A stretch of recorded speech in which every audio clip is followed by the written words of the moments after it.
신실하신 주 내 아버지여 늘 함께 계시니 두려움 없네.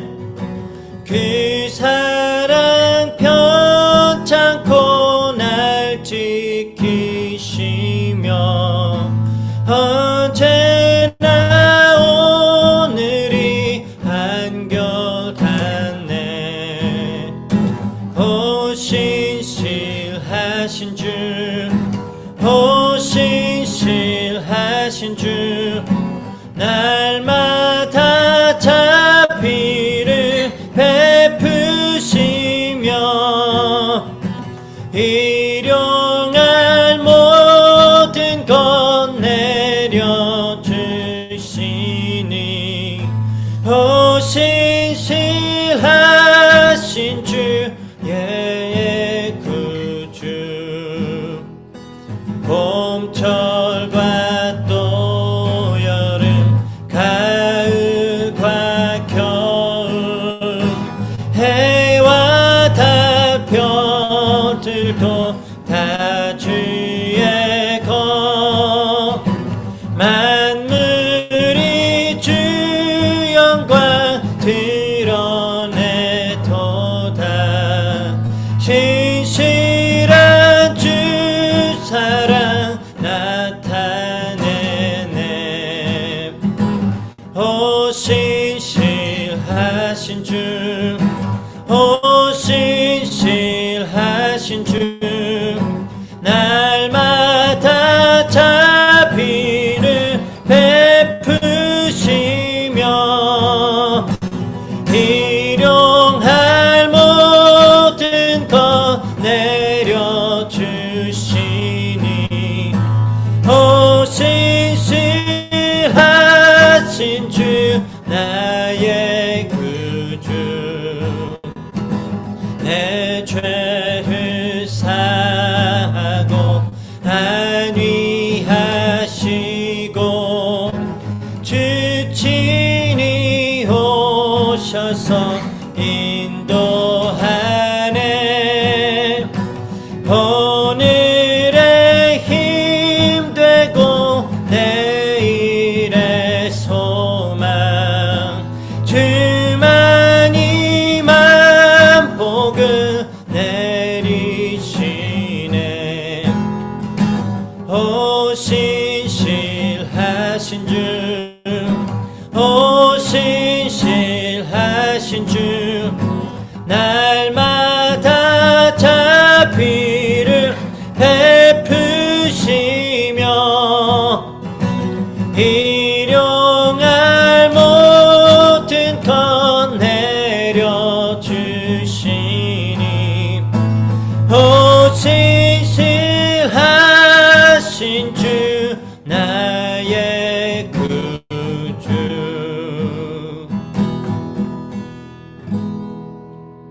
아멘. 우리 잠깐 말씀 받기 전에 기도하고 또 말씀 받는 시간 갖도록 하겠습니다. 다 같이 기도하겠습니다.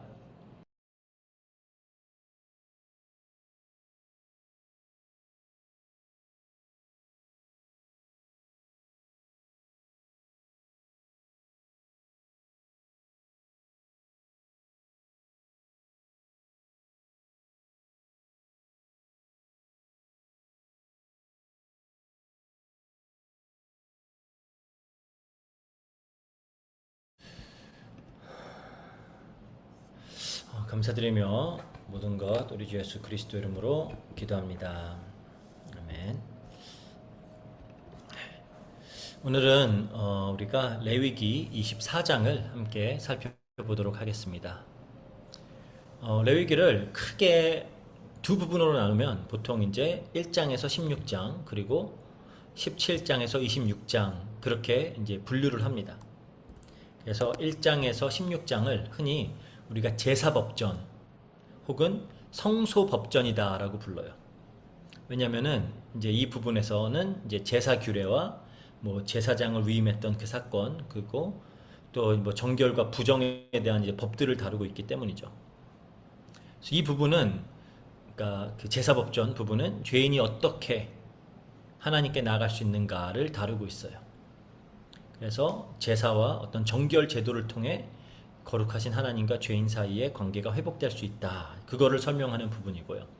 17장에서 26장은 보통 우리가 거룩의 법전이다라고 부릅니다. 거룩의 법전. 그러니까 이 부분의 초점은 거룩한 삶에 있어요. 그러니까 제사와 정결의식을 통해 하나님께 나아갈 수 있는 자격을 얻게 된 이스라엘 백성들이 이제 그들의 일상에서 어떻게 거룩을 실천해 나가냐라는 부분이 이제 여기에 내용이다라고 보는 거죠. 그래서 우리는 지난 몇 주간 이제 안식일과 또 이스라엘의 7대 절기를 다루면서 이스라엘은 이제 그들의 그 시간의 흐름, 시간의 리듬 속에서 어떻게 하나님과 교제하면서 살아야 하는지를 이제 살펴봤습니다.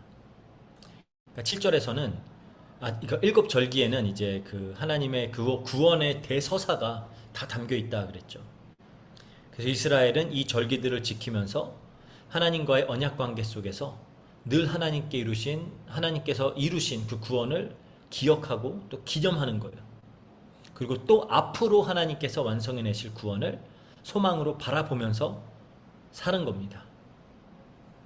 그리고 이러한 삶이 이제 기쁨과 감사와 예배와 또 거룩의 실천으로 표현이 되어졌던 거죠. 그래서 오늘날 우리는 이 고대 이스라엘 백성들처럼 뭐 봄절기, 가을절기를 의례적으로 지키진 않아요. 하지만 그들과 마찬가지로 우리도 그리스도의 초림을 통해 이루신 하나님의 구원을 기념하고 또 그리스도의 재림을 통해 완성될 구원을 소망하면서 살아갑니다. 그리고 우리 역시 이를 기쁨과 감사와 예배로 거룩한 삶으로 표현해요. 근데 오늘 본문은 조금 뜬금없게 느껴질 수가 있습니다. 갑자기 안식일과 칠절기에 대한 이야기에서 갑자기 성소 안의 등잔불과 또 진설병에 대한 명령으로 갑작스러운 전환이 이루어지는 느낌이에요. 게다가 이 10절부터 등장하는 하나님의 이름을 모욕했다가 돌맞아 죽은 그 사람의 이야기는 뭔가 좀 흐름을 끊어놓는 듯한 그런 느낌이 들기도 합니다. 왜냐하면 또 25장에 가서는 다시 안식년과 희년에 대한 규례로 또 이어져요. 그러니까 왜 갑자기 이런 내용이 중간에 등장하냐라는 거죠. 그래서 우리는 이걸 통해 하나님께서 출애굽 공동체 그리고 더 나아가 오늘날 성도들에게 가르치고자 하는 메시지가 무엇인지를 좀 살펴보도록 하겠습니다. 그러니까 갑자기 이야기의 초점이 성소로 맞춰줍니다. 근데 이건 굉장히 의도적이다라고 볼 수가 있어요. 우리는 그 7절기에서 봄절기와 가을절기를 통해 이미 이루어진 구원 그리고 앞으로 이루어질 구원에 대해서 살펴봤어요. 이스라엘 입장에서는 출애굽, 그러니까 그게 이미 이루어진 구원이죠. 그리고 메시아가 오셔서 이루실 구원, 그게 이제 앞으로 다가올 구원이었어요. 오늘날 우리에게는 그리스도의 십자가와 부활 그리고 재림, 그게 과거의 구원이고, 그 십자가 부활, 거기까지가 과거의 구원이고 또 재림은 미래라는 그 요소가 있죠. 근데 아직 현재에 대한 이야기가 없어요. 그러니까 구원에도 세 가지 시점이 있잖아요. 물론 어디까지건 우리 인간의 시점입니다.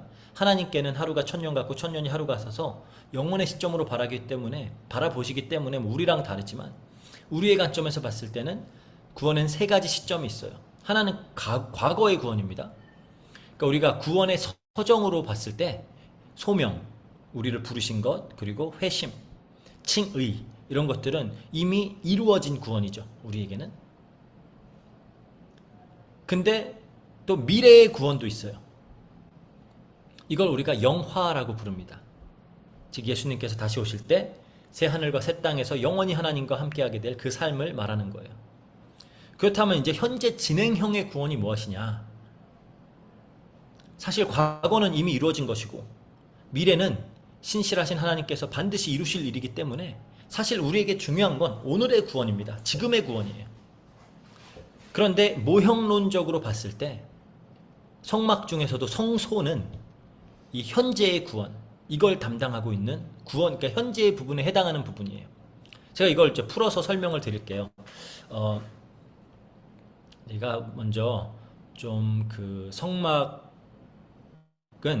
이스라엘의 이제 출애굽부터 가나안의 입성까지의 그 여정을 시각적으로 담고 있는 구조물이다라고 볼 수가 있는데요.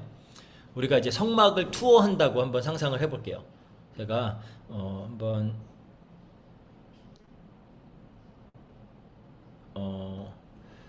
잠시만요. 저희 이거 제가 그 쉐어 할 수 있도록 좀 해줄래요? Could you please let me share?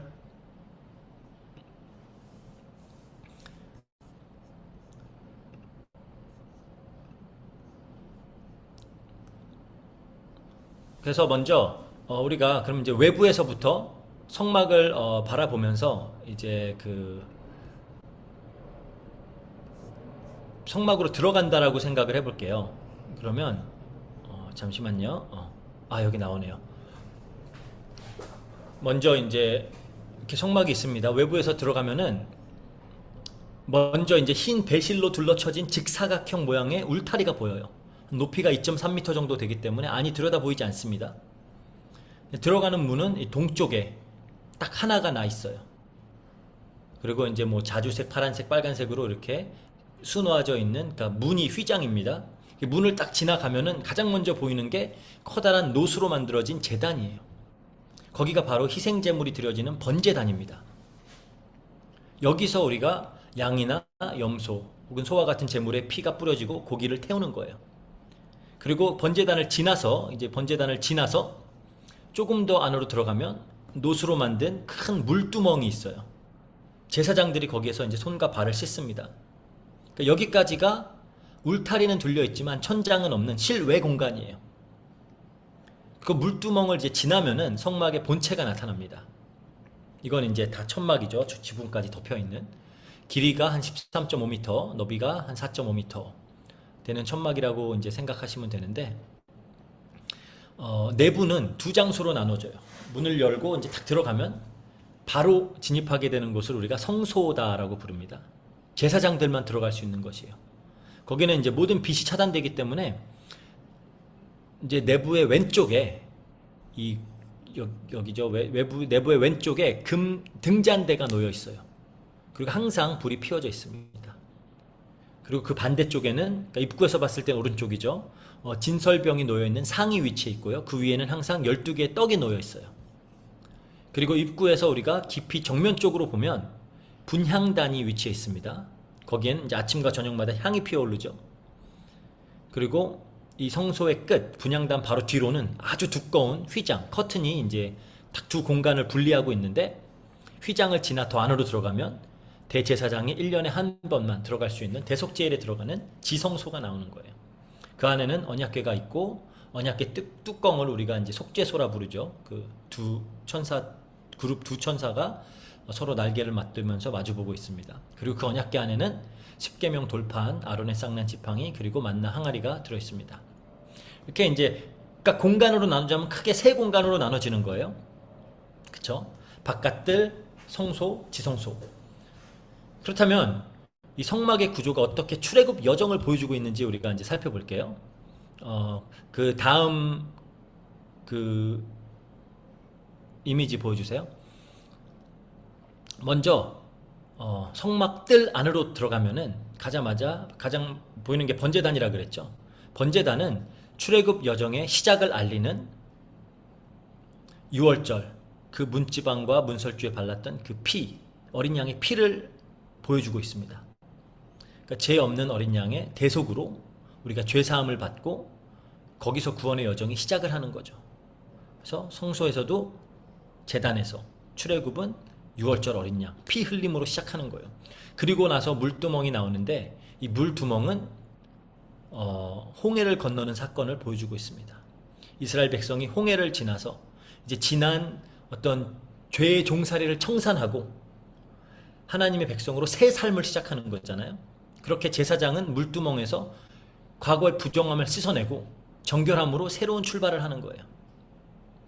그리고 나서 이제 성소가 나오는데, 성소는 이스라엘이 이제 새로운 언약 백성으로서 광야에서 40년 동안 하나님의 인도와 보호를 받으면서 살아갔던 그 삶을 보여주고 있습니다. 그래서 성소 안에 있는 등잔대, 향단, 그리고 그 떡을 진설하는 그 상은 광야 여정 내내 하나님께서 불기둥과 구름기둥으로 함께 하시고 또 만나로 이스라엘을 먹이셨던 하나님의 임재와 하나님의 보호와 그 공급을 시각적으로 보여주는 도구예요. 그러니까 등잔대가 불기둥, 향단이 구름기둥, 떡상이 만나 이렇게 보여준다고 볼 수가 있죠. 우리가 잘 알듯이 광야 40년의 여정 동안 하나님은 구름기둥으로 그 광야의 어떤 태양의 뜨거움을 막아주고 또 항상 먼저 구름기둥이 움직여서 이스라엘을 인도했습니다. 또 밤마다 불기둥으로 밤길에 어떤 등불 역할을 했던 거죠. 인도하고요. 또 급격히 추워지는 광야의 밤으로부터 보호를 했어요. 또 단 하루도 어김없이 만나를 제공하시면서 이스라엘이 가나안 입성하는 그날까지 먹이셨습니다. 그렇게 이스라엘 백성들은 약속의 땅 가나안에 입성을 하게 되고 하나님의 임재와 영광이 머무는 지성소는 그 가나안 땅을 시각적으로 또 상징하고 있다라고 보여주면 되는 거예요. 좀 이해가 되시죠? 근데 여기서 반드시 이제 알아야 되는 사실이 있습니다. 이스라엘의 출애굽 여정 그리고 그 전체의 여정을 축소판처럼 시각적으로 보여주는 성막은 둘 다 예수 그리스도를 통한 그 하나님의 구속사를 예표하고 있어요. 그래서 이제 테이블을 보면 맨 마지막에는 이게 구속사입니다. 6월절 어린 양의 번제단은 6월절 어린 양 그리고 번제단 예수 그리스도의 십자가 죽음을 예표해요. 구원의 시작이죠. 과거의 구원이기도 해요. 그래서 신약 성경은 예수님을 6월절 어린 양이다라고 부르고 그분의 희생으로 우리가 해방되었다. 그리고 이 홍해를 건넌 사건 그리고 성소의 물두멍은 세례를 예표합니다. 그래서 고린도전서 10장 1절에서 2절 보면은 형제들아 나는 너희가 알지 못하기를 원하지 아니하노니 우리 조상들이 다 구름 아래 있고 바다 가운데로 지나며 모세에게 속하여 다 구름과 바다에서 세례를 받고 그래요. 그러니까 세례는 그리스도의 부활에 연합하여서 새롭게 태어나는 거니까 새로운 시작을 의미하죠. 옛사람으로 죽고 새롭게 시작하는 겁니다. 그리고 이스라엘의 광야 여정 그리고 성막의 성소는 이 땅에서의 광야 여정은 성도의 이 땅에서의 여정을 그대로 예표하고 있어요. 그러니까 신약 성경은 곳곳에서 이 땅에서의 성도의 삶을 나그네의 삶이다, 외국인의 삶이다 그렇게 묘사를 하죠. 그리고 히브리서 11장 13절 보면은 이 사람들, 그러니까 히브리서 11장의 믿음의 조상들은 다 믿음을 따라 죽었으며 약속을 받지 못하였을 때 그것들을 멀리 보고 환영하며 또 땅에서는 외국인과 나그네임을 증언하였으니. 그러니까 이스라엘이 광야에서 광야의 여정, 나그네로 살았듯이 우리 이 땅에서 지금 외국인으로 나그네로 살고 있다라는 거예요. 그리고 마지막으로 가나안과 지성소는 장차 우리 성도들이 도달하게 될 우리의 영원한 본향, 하나님 나라와 그곳에서 누릴 영원한 안식을 예표하고 있고 상징한다라는 겁니다. 이렇게 출애굽 사건부터 광야 그리고 가나안에 이르는 여정은 다 성막의 구조와 그 예식에서 고스란히 반영이 되고 있고 이 모든 것은 예수 그리스도의 구속 사역을 가리키는 언약적인 표지였다. 이렇게 우리가 이해를 하면 돼요. 그럼 이제 우리가 성소에 초점을 맞춰 볼게요. 이 큰 그림 안에서 이제 이해를 하시면 돼요. 성소, 이 땅에서의 구원입니다. 이 땅에서 그러니까 현재형 구원. 그러니까 레위기 24장은 성소 안에서 제사장들이 지켜야 될 의무에 대해서 설명을 하고 있는 거예요. 그러니까 이 거룩한 삶, 이 땅에서의 성도의 삶과 연결지어서 우리가 생각을 해보는 겁니다. 먼저 1절에서 4절을 보면 하나님은 모세에게 성막 안에 등잔대의 등불을 항상 관리해야 된다라고 명하셨어요.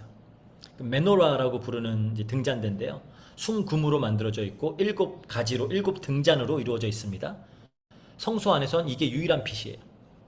하나님은 이스라엘 자손에게 올리브를 찌어낸 순결한 기름을 가져와서 끝없이 이 등잔불을 켜두어라. 절대 꺼지면 안 돼요. 그래서 아론은 저녁부터 아침까지 항상 이 등불을 정리를 해야 되는 겁니다. 불이 꺼지지 않도록. 뭐 이렇게 심지를 자르고 기름을 갈아주고 하면서 계속해서 불이 꺼지지 않게 해야 되는 거예요. 성막에는 창문이 없었기 때문에 등잔대의 불빛만이 내부를 환하게 비칩니다. 이게 이제 하나님의 임재하심을 상징하는 빛이에요. 하나님이 지금 함께 하시고 계시다.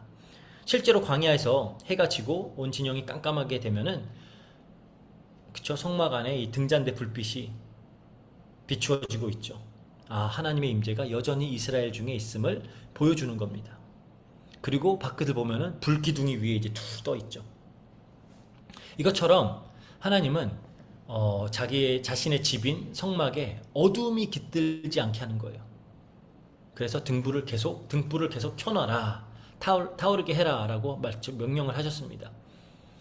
이게 하나님께서 당신의 백성과 끊임없이 함께 하신다라는 하나의 표징이었던 거예요. 그 동시에 이스라엘 백성들은 그 빛 앞으로 항상 나와서 예배와 기도의 삶을 이어가야 된다라는 걸 상기시켜 주는 거죠. 그래서 제사장은 아침 저녁으로 등불을 계속 점검을 해요. 새로운 기름으로 채우고 심지를 손질하고 이렇게 부지런하게 해야 됩니다. 이거는 그리스도 안에서 왕 같은 제사장이 된 우리 성도들이 어떻게 살아야 되는지를 보여주고 있어요.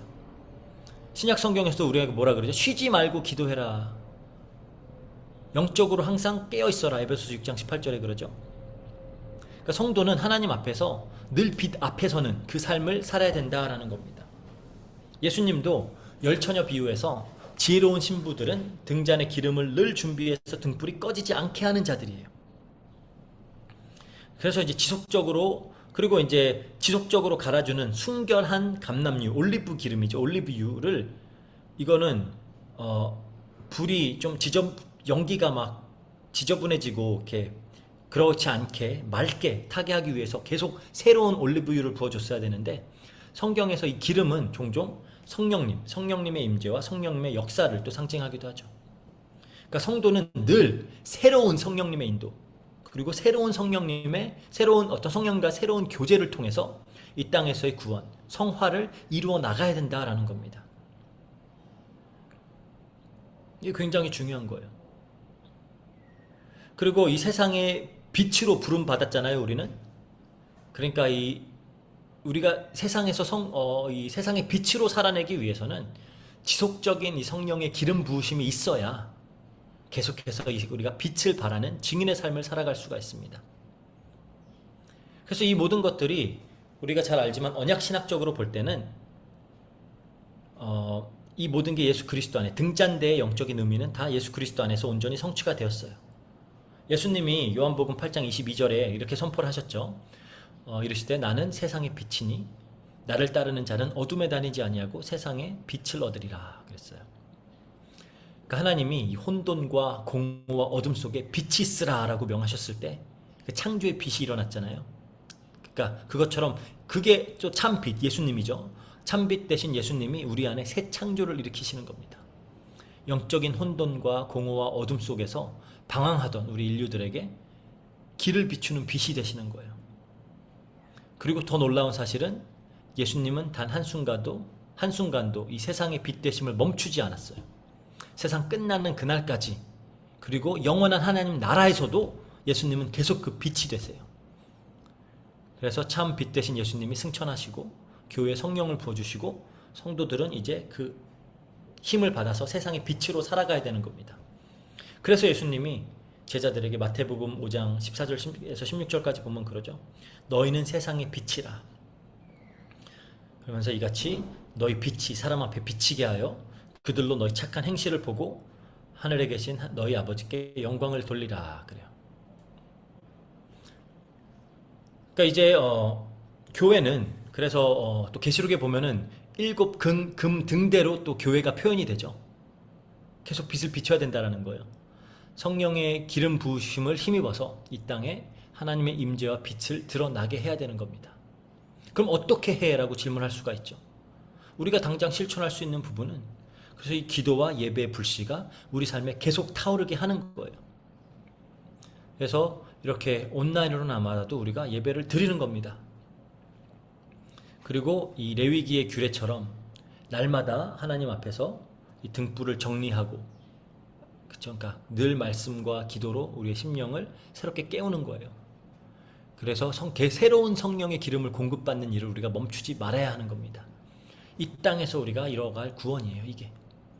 그래서 신약시대의 언약 백성인 우리 교회는 언제나 그 성소가 늘 등불로 비춰져 있었듯이 하나님의 임재 앞에 늘 거하면서 항상 기뻐하고 쉬지 않고 기도하고 범사에 감사하면서 그 예배의 삶을 살아가는 겁니다.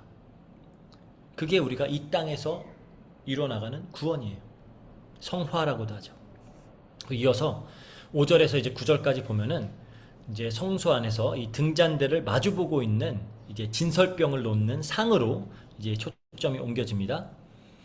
어, 그 규례를 보면은 이제 고운 가루로 떡 12개를 구워서 여호와 앞에 그 순결한 상 위에 두 줄로 6개씩 진설을 해라 그러고요. 그리고 그 위에다가 이제 순수한 유향을 두어서 하나님께 화제를 삼으라 그렇게 이야기를 합니다. 이제 더 이상 도표는 안 보여주셔도 돼요. 그래서 여기서 우리가 12개의 떡, 이건 이스라엘의 12지파 전체를 상징한다고 볼 수 있고요. 또 흥미로운 사실은 이 진설병이라는 말이 히브리어로는 얼굴의 떡이라는 의미예요.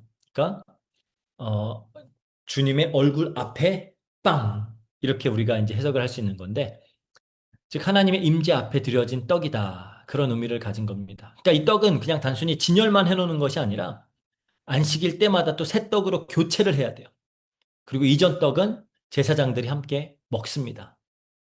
이건 이제 하나님과의 사실적인 교제, 그리고 성도 간의 교제에도 상징하는 거예요. 하나님의 얼굴 앞에서 함께 떡을 먹는 겁니다. 하나님께 떡을 드리고. 그래서 고대 근동 문화에서는 함께 식탁에서 빵을 나눠 먹는, 이건 굉장히 친밀한 그런 어떤 사귐과 우정을 나타내는 표시죠. 그래서 어 그래서 이제 성소의 떡 열둘, 그게 여호와 앞에 놓여 있다라는 말은 12지파가 하나님과 더불어서 교제하면서 하나님으로부터 양식을 공급받는다라는 걸 보여주는 겁니다. 하나님은 이스라엘을 구원하셨을 뿐만 아니라 매일 양식을 먹이시고 매일 그들과 교제하시는 분이라는 거예요. 그래서 실제로 광야에서도 하나님은 만나를 내려서 그들을 늘 먹이셨죠. 반석에서 생수를 내서 늘 마시게 하시고요. 그 진설병은 그 만나를 상징하는 겁니다. 그리고 그 떡 위에 올려진 순수한 유향, 이거는 그 떡을 하나님께 향기로운 제사로 바친다라는 그런 의미죠. 그러니까 감사의 예배예요. 그러니까 하나님께 받은 양식을 바로 먹는 게 아니라 먼저 하나님께 향을 피워서 감사하고 헌신을 다짐하고 먹으면서 함께 교제하는 겁니다. 그래서 8절에 보면은 안식일마다 떡을 여호와 앞에 진설하는 것, 그걸 영원한 언약이다라고 해요. 그러니까 하나님과 언약 관계 안에 있다라고 하면 끊임없이 하나님으로부터 모든 필요를 공급받으면서 감사함으로 교제하는 것이다라는 걸 보여주는 거예요. 그게 하나님과의 언약 관계 안에 있다라는 의미입니다. 그래서 이 진설병의 의미 역시 예수 그리스도 안에서 완전히 성취가 돼요. 예수님이 직접 선포를 하셨죠. 요한복음 6장 32절에서 35절 보면, 내가 진실로 진실로 너희에게 이르노니 모세가 너희에게 하늘로부터 떡을 준 것이 아니라 내 아버지께서 너희에게 하늘로부터 참 떡을 주시나니 하나님의 떡은 하늘에서 내려 세상에 생명을 주는 것이라 라고 하면서, 나는 생명의 떡이니 내게 오는 자는 결코 줄이지 아니할 터이요 그랬어요. 그러니까 이 광야에서의 만나, 그리고 성소의 진설병, 이건 다 예수 그리스도를 예표하고 있다라는 겁니다. 그러니까 우리가 영원한 생명을 얻고 유지하는데 필요한 영적 양식, 그거는 예수님의 살과 예수님의 피, 예수님의 십자가의 대속이다라는 거예요. 그래서 예수님은 십자가에서 그 찢기신 살과 흘리신 피로 우리에게 영생의 음식을 제공하신 거죠. 그리고 이걸 기념하기 위해서 우리는 성찬, 떡과 잔을 나누면서 예배 때마다 이렇게 성찬을 하는 겁니다. 그래서 성도는 이 떡을 함께 먹으면서 그리스도의 희생을 기념하고, 아, 우리가 이 그리스도 안에서 한 몸이 되었구나, 이걸 또 확인하는 거예요. 고린도전서 10장 17절에 그럽니다. 떡이 하나요. 많은 우리가 한 몸이니 이는 우리가 한 떡에 참여함이라. 이렇게 이 구약의 제사장들이 진설병을 함께 먹었던 것과 우리가 이렇게 함께 모여서 성찬하는 것, 맥을 같이 하는 겁니다. 이제 새 언약 안에서 모든 신자가 왕 같은 제사장이 되었기 때문에 생명의 떡이신 예수 그리스도를 믿음으로 받아서 우리가 이제 누리게 되는 거예요. 그리고 이 진설병이 12지파의 연합을 상징했듯이 교회 공동체의 연합, 그리고 교제도 이 떡 안에 내포가 돼 있다라는 겁니다. 예수님의 몸된 교회는 하나의 빵을 떼어서 함께 먹는 공동체라는 거예요. 그래서 예수님이 기도하실 때도 하나가 되게 하소서 그랬죠. 그래서 한 떡이신 그리스도를 믿는 성도들은 이제 영적으로 연합된 가족이다라는 겁니다. 더 나아가서 이제 진설병의 교훈은 어, 또 다른 측면이 있는데 이건 사람이 떡으로만 사는 것이 아니라 하나님의 입에서 나오는 말씀으로 산다라는 진리예요. 그러니까 여기서 이제 중요한 사실이 진설병은 안식일마다 새로 구워서 교체가 됩니다. 우리의 하나님과의 교제도 그렇게 늘 새롭게 신선하게 유지되어야 되는 거예요. 그래서 우리가 주일마다 새로운 하나님의 말씀을 듣는 거죠. 하나님은 이스라엘에게 낡아서 막 곰팡이 핀 그런 떡이 아니라 매주 신선한 떡을 원하셨어요. 그러니까 오늘 우리도 이 과거의 우리의 체험, 과거의 은혜만 붙들면서 신앙생활 하는 게 아닙니다. 날마다 새로운 은혜를 그 말씀으로 이제 받아서 우리가 누려야 되는 거죠. 그래서 우리의 어떤 예배와 우리의 신앙은 그냥 어떻게 보면 형식적으로 그렇게 떡 진열하는 것처럼 그냥 진열만 하는 게 아니라 실제로 주님이 주시는 그 생명의 떡을 먹고 새로운 힘을 얻는 시간이 되어야 되는 거예요. 그리고 그 떡이 곧 그 성경의 생명의 말씀입니다. 성령님께서 조명하시는 그리스도의 복음이 그 떡이에요. 그래서 예수님이 직접 말씀하셨죠. 요한복음 6장 63절에 내가 너에게 이르는 말이 영이요 생명이다. 그러니까 성도들은 늘 말씀을 가까이 하고 이 말씀을 먹고 자라나야 하는 것이고요. 그리고 동시에 그 양식을 나누어야죠. 믿음의 공동체 안에서 함께 말씀을 공부하고 묵상하는 은혜를 함께 나누고 또 떡을 떼고 교제할 때 하나님께서 이제 믿음의 공동체에 공급하시는 그 은혜가 풍성해지는 겁니다.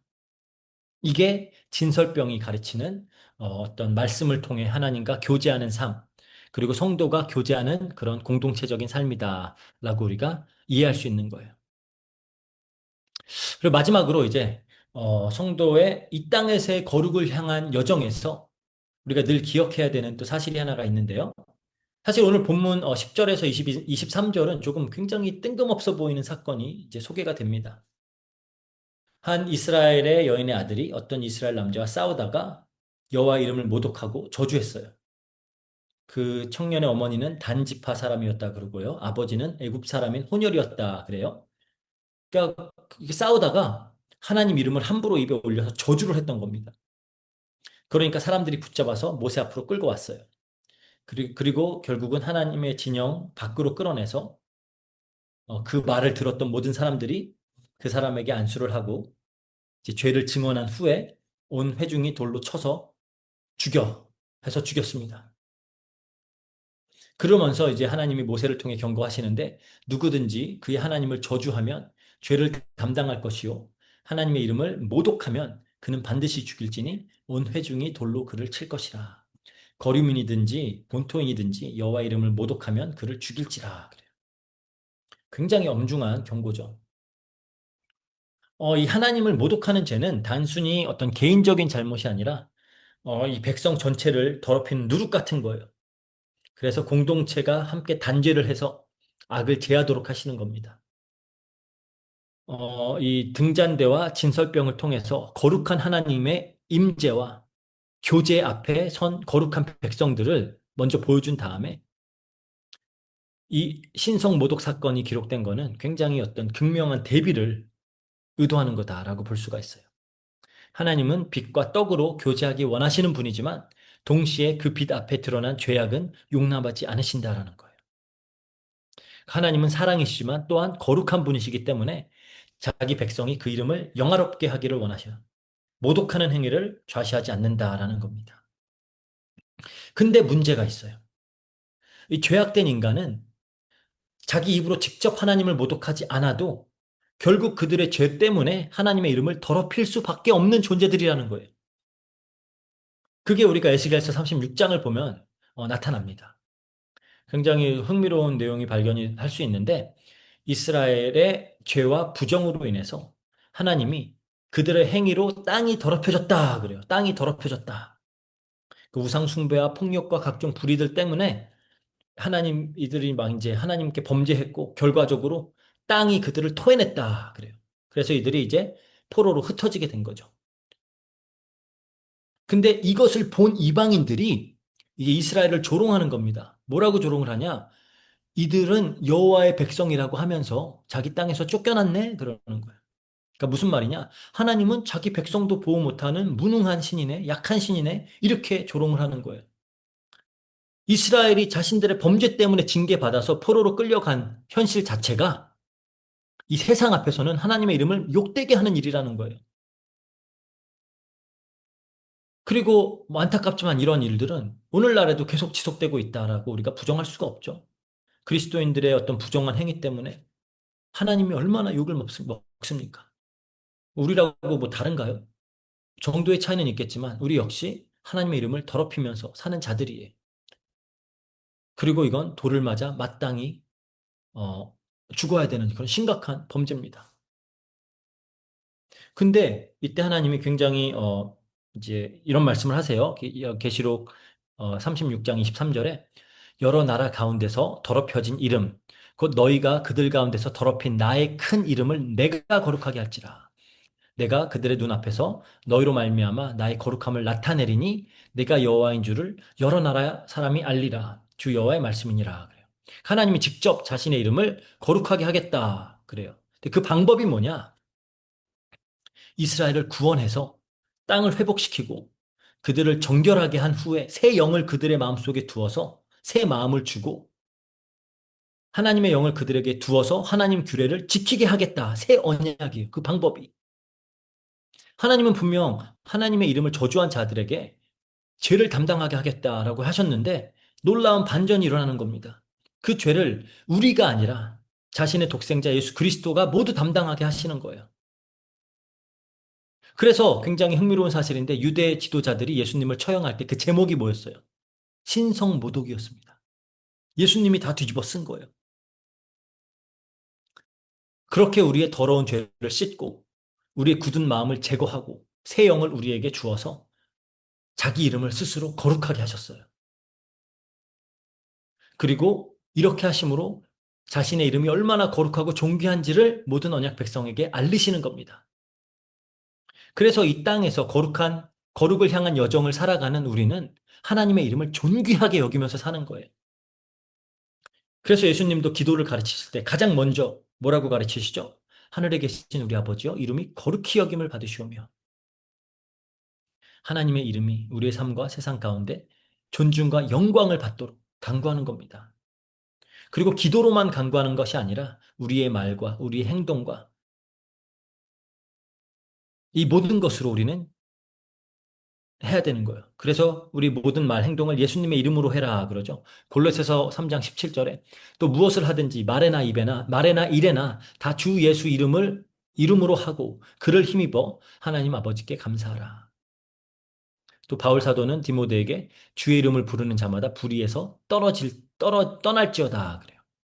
그러니까 속된 말과 행동으로 하나님의 명예를 훼손하는 것이 여전히 심각한 범죄라는 겁니다. 우리를 그렇게 구원하심으로 자신의 거룩을 나타내셨는데 우리가 그걸 또 더럽혀서는 안 되겠죠.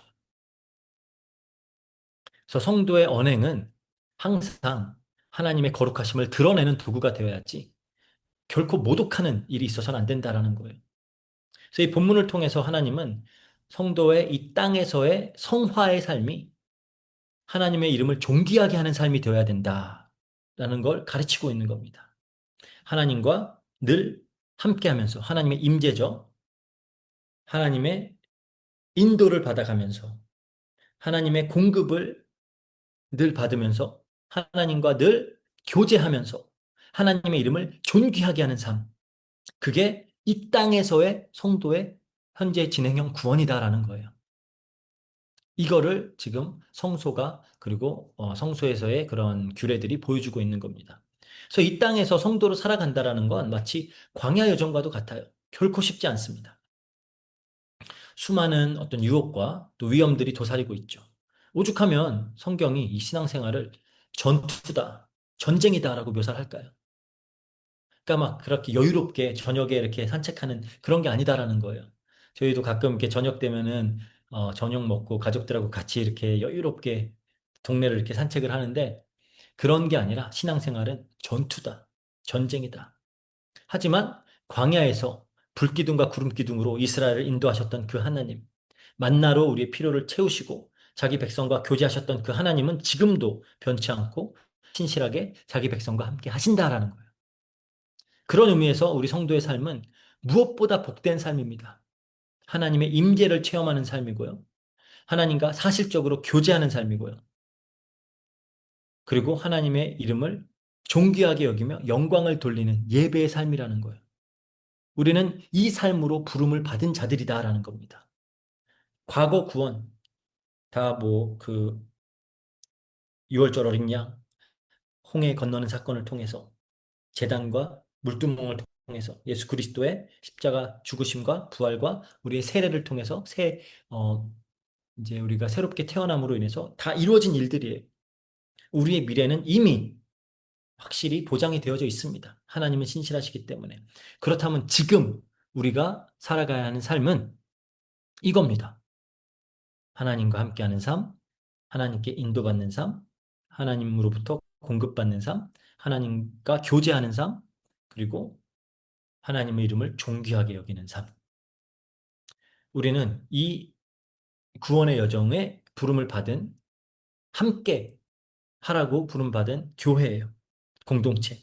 그래서 우리가 서로 밀어주고 또 끌어주면서 함께 이 거룩이라는 한 방향으로 나아가라는 부름을 받은 공동체입니다. 그럼 뭘 해야 될까요? 함께 잘 나가야 되겠죠. 이렇게 함께 이 땅에서의 구원의 여정을 또 잘 나아가는 우리 로고스 교회 될 수 있기를 또 주의 이름으로 축복합니다. 기도하고 마치겠습니다. 사랑과 은혜가 풍성하신 하나님 감사합니다. 말씀을 통하여 또 우리의 구원에 대한 확신을 갖게 하시고 또 우리 앞으로 이루어질 구원에 대한 소망을 갖게 하시며 또 우리가 어떻게 이 땅에서의 우리 구원을 이루어 나가야 할지를 또 말씀을 통해 보여주시고 가르쳐 주시니 감사합니다. 우리가 늘 하나님과 함께하며 늘 하나님과 세밀한 하나님의 세밀한 인도를 받으며 하나님과 친밀하게 교제하며 하나님의 이름만을 영광을 돌리며 높이는 그런 거룩한 삶을 이 땅에서 살아내면서 우리의 구원을 이루어 나갈 수 있도록 힘써 이루어 나갈 수 있도록 주님께서 역사해 주세요. 감사드리며 모든 것 우리 주 예수 그리스도 이름으로 기도합니다. 아멘. 네, 간단하게 광고하겠습니다. 뭐 아직까지는 뭐 여기는 이제 비는 안 오고 있어요. 하지만 이제 뭐 계속 그런 워닝 시그널들이 막 뜨고 지금 그런 필리핀 동해 안쪽은 보니까 뭐 이미 굉장히 강한 그런 태풍을 맞았더라고요. 그래서 이제 오늘 저녁 계속 이렇게 이동을 하는데 사실 제가 오늘 밤에 한국을 나아가야 돼요. 갈 수 있게 될지 모르겠지만 기도 부탁드리고요. 한 주간 또 이제 한국에서 이따 토요일 날 오게 되는데 기도 부탁드립니다. 뭐 특별히 다른 광고는 없고요. 우리 주기도문으로 예배 마치도록 하겠습니다. 기도하겠습니다. 하늘에 계신 우리 아버지여, 이름이 거룩히 여김을 받으시오며, 나라의 마옵시며, 뜻이 하늘에서 이룬 것 같이 땅에서도 이루어지이다. 오늘날 우리에게 일용할 양식을 주옵시고, 우리가 우리에게 죄진 자를 사하여 준 것 같이, 우리 죄를 사하여 주옵시고, 우리를 시험에 들게 하지 마옵시고, 다만 악에서 구하옵소서. 대개 나라와 권세와 영광이 아버지께 영원히 있사옵나이다. 아멘. 네. 우리 잠깐 쉬고 11시 반에 또 우리 대예배로 모여서 예배 드리도록 하겠습니다.